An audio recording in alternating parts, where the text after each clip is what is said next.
Today, we're joined by Peter Lin, a powerhouse trombonist, producer, and educator shaping the New York and New Jersey jazz scenes. Peter has shared the stage with legends like Ron Carter, Winard Harper, and J.D. Allen, performing at top venues like Carnegie Hall, NJPAC, the Blue Note, and Birdland. Beyond performing, he's dedicated to education and community building, a faculty member at Jazz House Kids, producer at the AAPI Jazz Fest, leading the AAPI Jazz Collective, and also co-founder of Yardbird Entertainment, a production company bringing jazz to new audiences. His albums, With Respect and New Age Old Ways, showcases cultural roots, original compositions, and bold arrangements.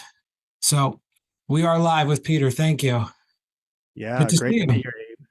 Yeah. Oh, my pleasure. We had some technical difficulties before, but I think we resolved them, right? Yeah, definitely. That really helps.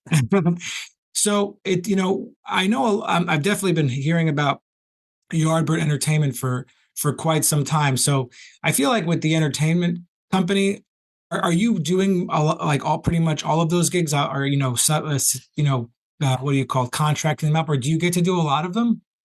Yeah. Well, I guess like nowadays we kind of go between Yardbird Entertainment and Yardbird Productions, just because a lot of the things we do now are audio, video, live stream productions for a lot of organizations and venues. So a lot of the more like booking things for like musicians and having an artist roster, we kind of go between having that and not really having that. It's very seasonal, as you might expect with performances. But yeah, it's something that we have, at least on the production side, we have like over 50 people that we know that we can contract out certain gigs, especially if someone needs filming and there's another filming happening the same day. There's a lot of that going on. So did the entertainment come before the production? Like it did actually. That's what happened? Yeah. So the entertainment, it started as an entertainment company. This is back in like early 2019. I actually started this company with Abel Morales, who you might have known when he was here. He was here about 10 years. He's going to be on my podcast next week, I think. Oh, so I think it's next week or the week after. Look at that. That's what happenstance there. So yeah, we started that company together back in 2019, just meeting at a local coffee shop, just workshopping some ideas. But we pretty much started as an entertainment company, having a roster of musicians and sending them out for different kind of gigs, all different kinds of events. Could be weddings, corporate stuff, local clubs, stuff like that. So that's how we got our feet wet in the beginning. And then once COVID hit is when we switched more to the production side, because, a lot of those live performances were gone and we had to figure out a way to make it work. So if someone has a gig, let's say they have a club date in the city or something, they want film, high quality HD and stuff, they can come to your company and you guys can basically take care of that. So they have a real high level, audio, video production of the performance. That's correct. Yeah. So we do get a lot of, personal requests from other musicians. For example, I just filmed Gina Baltazar's gig over at Dizzy's. That was the other day. And so, that was probably like my fourth or fifth time filming at Dizzy's for them. So yeah, it's just something that people usually hit us up for. We have our usual spaces that we live stream from as well. So we work a lot at Clemens Place, which is located in Newark and part of the Rutgers Institute of Jazz Studies. So we've been there for a number of years now, helping to film and live stream and do audio work over there. Yeah. Well, no, I think this is such a cool thing to stay. You're in the jazz world, but it's like not just playing, because I think we if we're all speaking honestly, we know that if you just want to play jazz, it's going to be financially challenging, and we kind of have to have other avenues of revenue in our pockets. And you're kind of still you're in the jazz world getting to play, but then you're also providing these other services in jazz. So if anything, it probably just makes you're just more diversified to be able to see all these different aspects. But sometimes when people get into doing something else, like they might feel like guilty about it, like, oh, I just need to be playing jazz or anything. When you started in the beginning, was there any of that, or were you just like, no, like I'm confident in who I am, like now I'm just going on to taking on another project? Because I think musicians can tend to feel, if they're not just doing playing and stuff, they can feel a little strange at first. Yeah, most definitely. And I would say that I was somewhat uncomfortable in that world for maybe even like a couple of years, really. And like you said, we have to be honest about what our situation is, right? Like a lot of us can't just perform 100% and make our entire income off of that. That's probably like the top 1% of jazz is actually doing that. Yeah, and if you did that, you'd have to like have like figure out your living situation, and you might have to live with people in a sense too. That might come with it, but there's nothing wrong with that at all. I'm just saying that just comes with the if you're just playing jazz, it can be challenging sometimes. Yeah, definitely. I always say it's based off of your comfort level financially. If you're okay living in a situation where we're with other musicians and you're sharing the rent money and, you're not going out to eat a lot and you're not planning to have like a family anytime soon. Like a lot of those, you could definitely live on a lower income with that kind of lifestyle. But, I grew up in a more suburban lifestyle, and that's something that I really wanted to have a family. I really wanted to have my own place. And these are things that just like, it's a balance, constant balance between like survival, like what you need, and your artistic kind of endeavors, right? And the more that you can kind of balance it out over time, the happier I find, people are in general. So yeah, in the beginning, it was definitely more like we just needed some supplemental income on top of the performing and the teaching that we were already doing, both Abel and I. But then over time, I found that utilizing skills that were like, something that was very special to me, my own special skills outside of music, and be able to incorporate that into some kind of music related job or some kind of music related task was actually very helpful, not only to me, but to the community around me as well. Well, you can supply the musicians with work, and they have someone they know if they want to document there. So you're providing that service.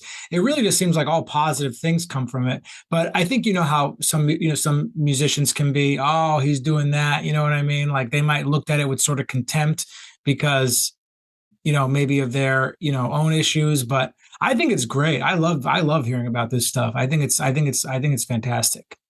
Yeah, yeah. And I think it's a great way of just like really getting comfortable with yourself in a lot of different ways. Your entire psyche and mental health is not just based off of your own playing, right? If you're good at other skills, like for example, I'm very organized. I'm very good at communicating with folks outside of music. And for a long time, I was shying away from that because a lot of what gets taught in school and when you grow up in a scene where it's like, oh, you just got to play all the time, that kind of mentality makes you feel like anything else that's not music is a waste of time, right? And so it's something that over time I've come to really accept a part of myself because it's not only good for obviously trying to get other kinds of work, but also like people need these kind of skills in the music world as well. Like because I'm organized, I can now help organize other people's gigs. I can help produce festivals. I can get people working.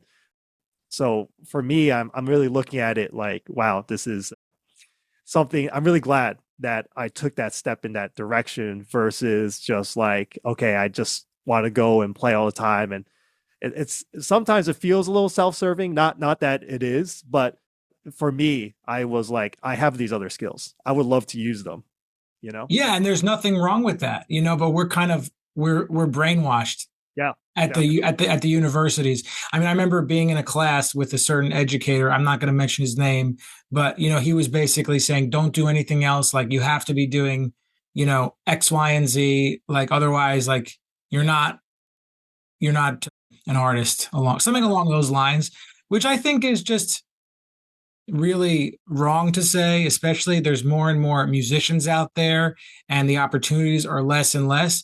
And I remember I was talking to Dave Liebman outside of I had a gig. He would just happen to be at this restaurant. He didn't come to see me. Like he was just there coincidentally. And we were talking about like he's like, yeah, the double major. He calls it like being a double major. In today's world, you got to have something else going on besides thinking about playing jazz. And I think the younger musicians really need to understand that.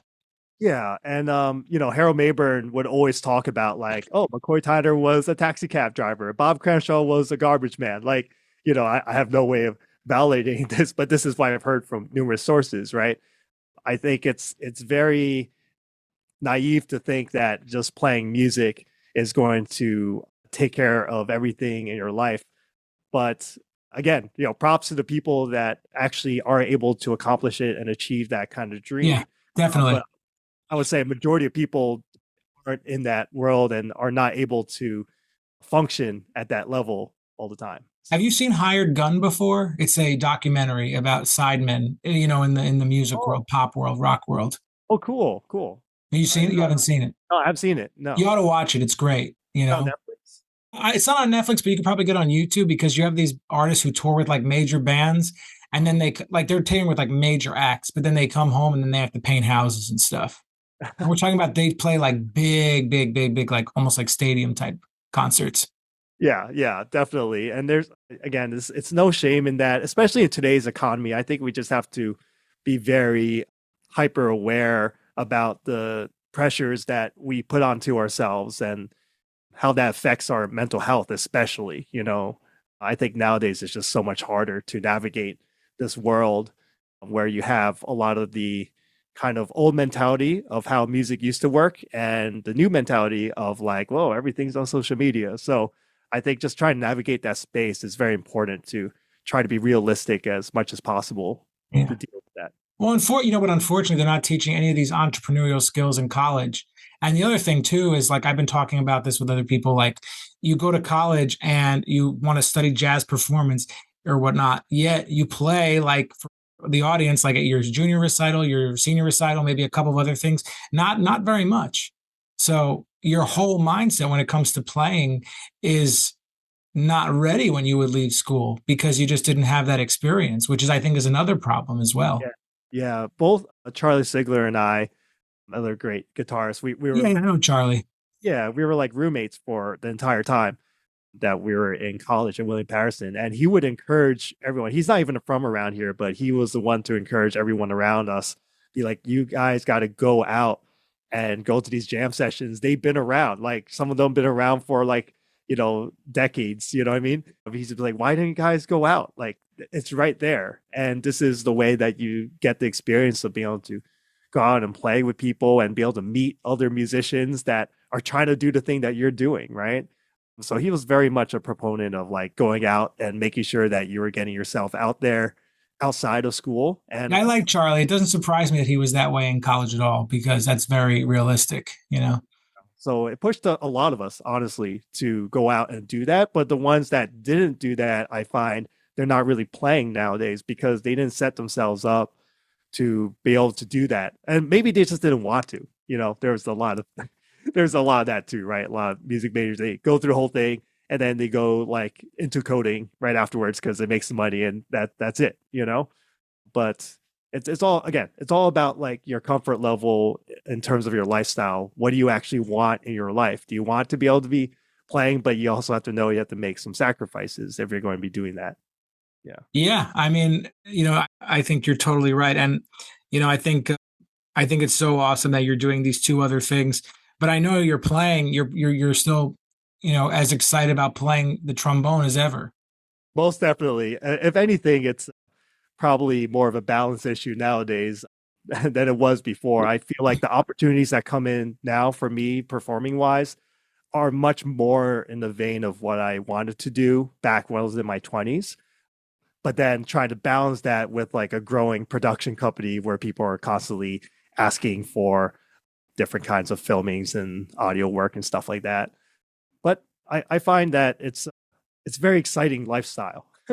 It's not something that I expected, but it's something that I really take a lot of pride and joy in doing every single Have day. you met some people that you wouldn't have met before had you not started the Yardbird Productions and Entertainment Company?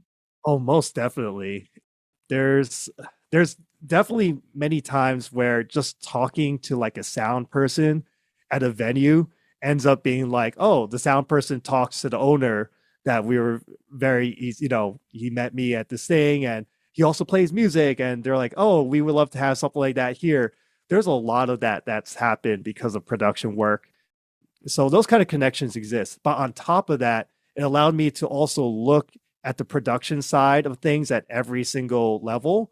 And so when I was doing my own gigs, a lot of times like musicians don't know how to talk to audio engineers. They don't know how to talk to the venue owner because a lot of times just going in very, focused on, I just got to deliver music, which is obviously the most important. But that's the other skill that I gained by doing this was I was able to talk to like the door person and know like how the ticket sales worked. And I know when I was talking to the venue owner, what to ask for and like how to connect with them. So there's a lot of, I feel like I oversee a lot of things nowadays, more so than just like, I'm just there to do one job. And it's just something that I put on myself and I have a lot of fun doing, honestly. Is there competition in this industry, and as far as the entertainment and the production, like that? There is. Most definitely, there is a lot of competition. Well, especially when it comes to production, I would say that there's a lot of really good production companies out there that has like hundreds of people that they hire every single year. They have huge warehouses with like the most up-to-date equipment. I've seen them, And the thing is, of course they're like competition in terms of just the general broader sense of production, but in terms of the niche kind of thing that we offer at Yardbird, it's like we are musicians, so we understand that when we're filming your music, we have that sensibility. And honestly, that's a reason why a lot of people hire us and refer us. Is more because like, oh, like Peter's a musician. He's played Yeah. in this band before. He knows how to. Well, I feel like that's why people like my podcast because I'm a musician, and Yeah, I, it's a big difference. yeah, I mean, that's the thing. There's a lot of people who are in these roles, but they actually don't do it. And that's in education. There's people who teach music, but they don't play. The list can go on and on. So when you're actually doing it, I think there's something to be said for it. But it is Yeah, competitive, is what you're saying. for sure. It's always competitive in the sense of like trying to always be, the production company that people want to hire for like X, Y, Z event. But at the end of the day, like it doesn't really concern me as much because I want for the production company, I also treat it the same way I do my gigs. I just want it to be more in line with what I actually want to do in life, right? Like I don't want to go and film a really boring, like talk about something I don't care about. Yeah. But like if it's like a music concert is featuring Christian McBride, which happens a lot, then it's like, yeah, I would love to go and film that, right? And put my whole effort and passion into it. So I think a lot of people who hire us also feel that when we do their work, it's like we actually care about what we're filming. What's the most exciting venue that you've gotten to do this work in? I mean, I know you said you worked in Dizzy's, which is pretty cool. What was one for you that was like super, super exciting? So let's see. I think venue wise, there's a lot of them are always exciting. Not, but I would say it was more about like the content that we film. So the most exciting content that we film definitely has been through Jazz House a lot. So we've been filming their gala over at the Pucci building for a long time. And so we got a chance to film folks like Gregory Porter, and we did Nora Jones one year, and then we did Sting last year. Oh, It was like really cool. So Sting and Christian McBride, Nora Jones and Christian McBride, the list goes on and on. And then we also got a chance to film the Temptations, not them performing, but them actually talking on screen. This was for CUNY College a while back at the Aaron Davis Hall. And we got a chance to record Casey Benjamin. This was, before obviously he passed away, but this was years ago during COVID. And this is like one of the only videos that exists on YouTube of his actual band. oh, So wow. actually a really popular video because of that. But yeah, we got a chance to be able to do that, which was really great. But yeah, there's so many that we've. Oh yeah, Condoleezza Rice, that was cool. We got a Oh, chance to. It was a talk through CUNY College. We sometimes film some of their lectures that they give to the students. So that was like, yeah, there's just like a lot of people that we filmed and musicians that I'm just like I highly respect, and I would have never met them. I feel like if I was just going to be playing trombone, at least not like in the next 20 years or something. yeah. Right? Well, I also wanted to ask you too. just already talking to you now, like the conversation is very easy. We're able to, you have good communication skills. You know what I mean? Like we're able to just speak without, Yeah. thinking too much about it, which is, something, and when it comes to that, we have to be very clear when it comes to communication about when we, hire people to perform, where you need to be, what you need to wear, what the money is, blah, blah, blah. But sometimes musicians aren't necessarily the best at understanding those things, just on a professional level. Have there been people that musicians that you've worked with where, maybe it was like you had like a friendship with them, but then, it's like things might have changed because once you had this level of professionalism, you have a company now. Has there ever been any things like that, any experiences, or even if they weren't friends, just you had to kind of straighten somebody out when it comes to professionalism? Yeah, most definitely. And I was actually very bad at that in the beginning because naturally I'm a very agreeable person. It's like I just want people like me, so I just go like I agree with whatever you're saying, or Uh, whatever you do, right? In the beginning I was very much like that. But over time, you do have to kind of lay down the hammer and not in a way that's like, hey, I'm right and you're wrong. It's more like if we want to achieve this thing and be successful at it, we all need to be on the same page. And so I've learned how to do that better over time. But yes, there's definitely instances where both as a band leader and also as a production team manager that I've had to be like, okay, we just can't have you do this anymore. so there have been relationships like where it's just like we just can't work together anymore because of. Well, most definitely. There's some that are a little bit more public on my page about it, and then there's some that like I obviously keep We don't have private. to, we don't have to name names. I'm just Yeah, curious no about, big deal. you Yeah, know. it's happened to me on many levels. Actually, it's happened to me with both musicians and videographers and audio engineers, of course.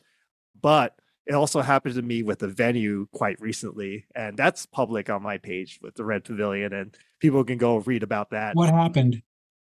There was this whole beef between the owner and the vocalist in my band that So we're was talking about the owner of the venue. owner of the venue. And okay. Owner of the venue. And there was one night where the owner had asked us to change the set list, even though I have been doing the show for more than a year now. And so I was trying to be as compromising as possible. But then, yeah, the owner was not having it. It was like, oh, my way or the highway kind of thing. So yeah, a bunch of things happened after that. She started to like blame my vocalist for not being professional and stuff like that. And then was holding this grudge that she wasn't able to let go. It was very high school level drama kind of thing going on there. And eventually I just had to be like, you know what? I don't think it's, she was trying to ban the vocalist from playing at the venue. There's some spicy stuff. I was like, whoa, okay. Like, honestly, on a professional level, I don't think that's a good idea because if you get rid of her, then that's like literally like almost all the bands that perform, she's part of a lot of different bands that Right. provide Mhm.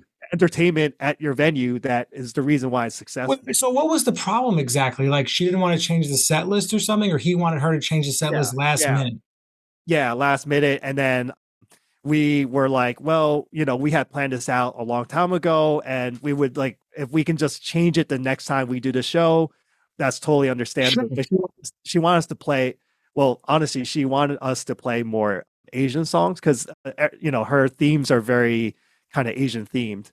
So we had a good mixture of like standards and like Asian songs that I arrange all the time. I have like hundreds of arrangements of different songs from different parts of Asia. She wanted more of that. And I was like, well, this ratio has always been like this ever since last year. We've been doing the show at least once or twice a month, right? And then all of a sudden she wants to change it when no one's really complaining, right? And so I was trying to be like, well, let's just change it next time. But then she was like, no, you got to change it now. And so the vocalist actually came up with the set list. So she was kind of upset about it, but she didn't show that she was upset. She just went like, okay, I'll just go tell the band members. And then the owner felt like she was being very disagreeable, or she felt like she was being unprofessional by not agreeing in real time with her. And then she started to be like, oh, other people at the venue don't like her, and she was trying to like talk all this stuff that like wasn't, that didn't exist. And it was all just this beef, I think, and jealousy Yeah. that was kind of Well, stemming. yeah, I mean, there's tons of situations like that, but you have to stand your ground, Yeah. and you have to also at the same time be reasonable.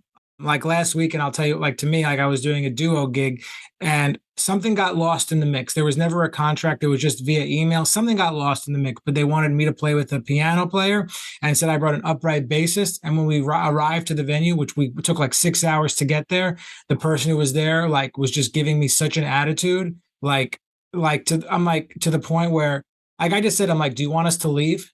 Like, because I would have, I'm like, listen, I understand like this something got must have lost in translation, but we just drove 6 hours and we need positive energy before we perform, you know? And then I turned around and then like she walked away and then we did the concert and everyone loved it, you know? Like she couldn't Yeah. understand that something got lost in the mix, but like instead, like, I wasn't really responsible for this mistake, to be honest with you. It was just like something that just got lost in the mix. Yeah. But Yeah. you gotta stand your ground too, because this Yeah. person was not being nice about it at all. For sure. Because look, we don't have a union like other people do. At least we do have a union, but they don't work like that, right? So, and we don't have HR to go to if anything goes wrong. So Right. the relationship between us and the owner is completely dependent on the owner and their personality, which is unfortunate sometimes, right? Sometimes it works out really well, and sometimes it just doesn't, and that really sucks. But I think like that's why we were talking about how important communication is, right? I think that's the lesson learned here is that everyone just needs to constantly be improving on their communication with each other, and that goes for both the venue owners and the musicians. The more that we are in constant communication before we get to the gig and even afterwards, the more that I feel like we can come to an understanding as to what each other's goals are, right? Because I understand everyone's stressed out about something, right? And sometimes that stress gets taken out on you in ways that Yeah. they didn't mean to. I was very stressed out that day. Maybe I should have been a little nicer. Yeah, yeah. I Because think we all. I just found out my college teaching job will no longer exist in 2 years. So I was already in a bad mood, you know? So Well, there you go. And 6 hour drive. That'll do it. exactly. Yeah. That and that. I was like, yeah. So Yeah, but they need to be more understanding of that too. They know you're driving so far, and then all of a sudden to be greeted with like, "Hey," that's also like kind of shitty too. I yeah, would say. 6 hours and we're not making a ton of money. You know what I mean? It's just Yeah, like, come on, like, I don't know. If people don't, doing this art is hard, and just being out there and playing, like people don't understand how hard it is, which is a whole other conversation to just be out there doing it. yeah. That's why I think a liaison between the artist and the venue owner is very important. I'm a firm believer that I think every venue should have some kind of like artistic director that isn't the venue owner, because that would dramatically improve the relationship between musician and owner, especially if that artistic person is also a musician. Yeah.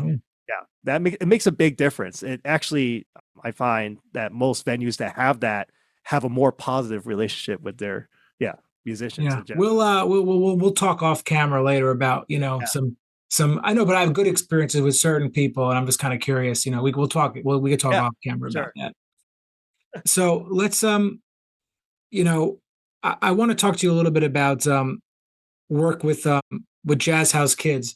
sure. And I'd also want to talk to you about, that you play trombone. Are there kids who are interested in the trombone? Like because it is, it's more of it's like, let's just be honest, there aren't as many trombonists as there are saxophone players, but maybe the way you play, you're getting them interested again, right? Yeah, it's a mix, I would say. I think as the years go on, there's just less and less trombone players in Less and general. less. Yeah. Now, my role at Jazz House, and also I teach at New Jersey Youth Symphony as well, so that's 2 days a week. Most of my stuff is ensemble work, Mhm. and only one of my ensemble actually has a trombonist in it. Okay, Um, okay.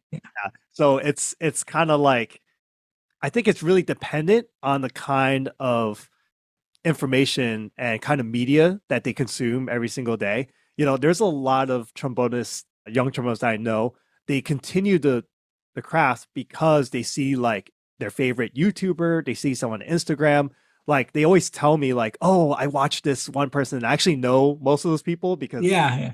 pretty small world in terms of jazz trombone, right? Like, oh yeah, I know this guy. And then for them, it's like that's where their interest like really comes from. I think it's mostly from the media that they So consume. the social media keeps them interested, the trombonists. Yeah. Yeah. And then like also there's like this like video game music. There's like a lot of video game music that has like trombone features in it that they tell me about that I didn't know about. And I was like, oh, that's cool. Like that I'm glad that they're getting interest in these ways that are very relatable to them. And I find those are the students that tend to continue the pursuit of trombone are the ones that just get a general interest from popular media. Yeah. It Yeah. would when you're doing all these different things, I understand, I do a bunch of different things as well. And it's like I understand. And once you start doing more things, it's almost like you're not a different person, but like you're just like you're in different situations. You go from one thing to you're living many different lives. You're still the same, but Mhm. you have to be aware of be present to do it. Yeah, yeah, no, that's a good point, and you know that of a lot, more than other people in a way, right? As you wear more and more hats, the more you feel like you're being pulled in different directions. But I think like over time, and I think I realized this maybe in the past year or so, is that we think of it as like a lot of different hats, but I think it's like one giant hat. One giant hat of just like life's experiences. And the more that I could think of it like that, the more I can kind of conjoin every single skill set together. And that way I don't feel so Pulled like in a jack different of all direction. trades. Yeah, I don't feel like a jack of all trades. I feel like I'm actually really good at every single thing because they're all part of the same Well, thing. what's helped me, like, because I've always felt like I was talking to my wife last week. She's like, what are you mad about?" And I'm like, "There just aren't enough hours in the day." And Hmm. she's just like, "That doesn't like you can't control that. So you have to start thinking of yourself as I don't want to use the word brand, but it's just like you're just like you Yeah. are the Hmm. you are the source, you are the product, and it's just like you're just yeah, I don't know. The word brand maybe works. I don't know, but like I understand what you're saying. Like you kind of think about it as one Hmm. hat instead of one like a bunch of little hats. But I don't know. For some reason, like just if I think about it just a little bit differently, it helps me take the stress off in a way. Yeah, yeah. Like sometimes just helping to divide your work in a way where it's like, okay, I'm really focusing on this. I think that exists naturally. I guess like more of a mental state. It's like, okay, when I come into this other work, I'm not like, oh, because I came from this other work, this makes this work less significant, right? I think like I'm trying to not have that mentality so that when I go into it, I'm like, oh, I'm 100% focused on this right now. I'm 100% focused on this right now. Mhm. Um, versus like, oh, my mind's wandering between a lot of different things, which, yeah, can tend to happen when you do a lot of different kinds of work. But yeah, I totally agree though with the whole like you are brand. That's why I try to tell a lot of young musicians that are trying to like, get themselves out there. It's like, man, you do have to treat yourself like you are the product in a way. Like, That's what I'm saying. You are the product, not these individual things you do but you yourself. I follow this one artist. He's a designer on the West Coast named Chris Do, and he has a great YouTube channel called The Future without an E. And basically, he likes to look at business more from a creative standpoint as a creative himself, Mhm. and he does a lot of great workshops on YouTube and talks and little tidbits. I find that a lot. I agree with a lot of what he's saying on that channel, and there's a lot to equate between like the designer world and what we do as musicians. So yeah, I highly suggest like a lot of people check out Christo. I think they'll find a lot of positivity from that. Yeah. Yeah, and like we're just, I think a lot. We could talk a little bit about more. This is like kind of transitioning. I don't know how much time you have. We could talk for a little bit more. That's okay. Yeah, yeah, Um, that's fine.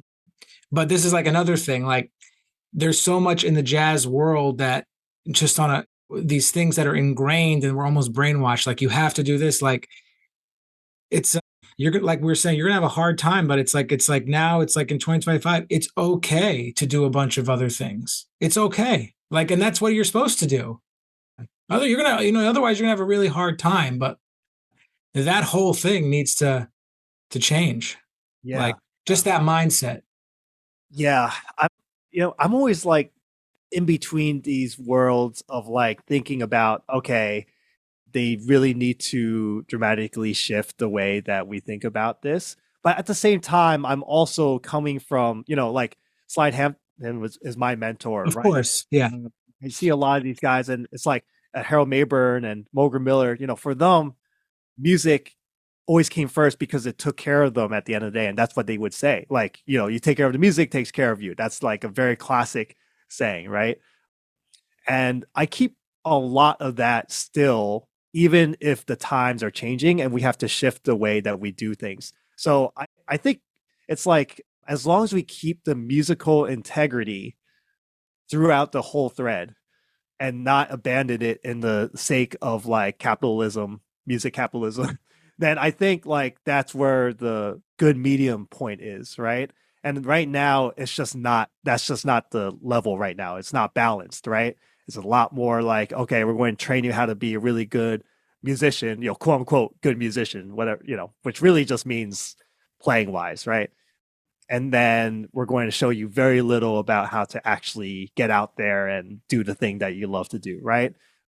So I think, yeah, that balance I think is shifting a little bit in some colleges. Like the more I talk to young students that go off to do college, they're like, oh, I had a whole class on like how to do my taxes. And I was like, Oh, that's great.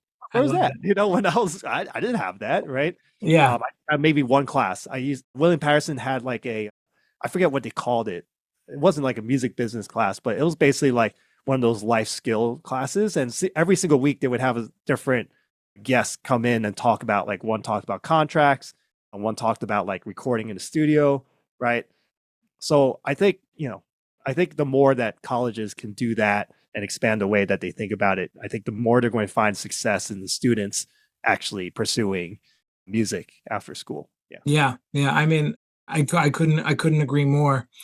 It's just that I don't, this art is, jazz is not just music. It's our soul. It's our self-expression. It's our world. It's the most important thing that we, can Yeah. do sometimes. I mean, in terms of what we do in our, let's just say, life, free time, whatever you want to say, like you're talking the integrity, like you're saying, that will not change. But we just have to think about these other things now because it is 2025 and I'm seeing it more now in the last year or two than ever with the arts. At least it's just we need to push too, but we got to be pragmatic also.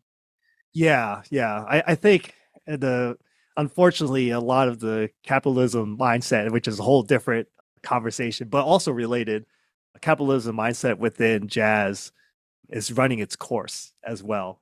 What do you mean like in terms of can you just explain a Oh, little more? okay. So more like we're all out here to try to be in competition and make money more than other people.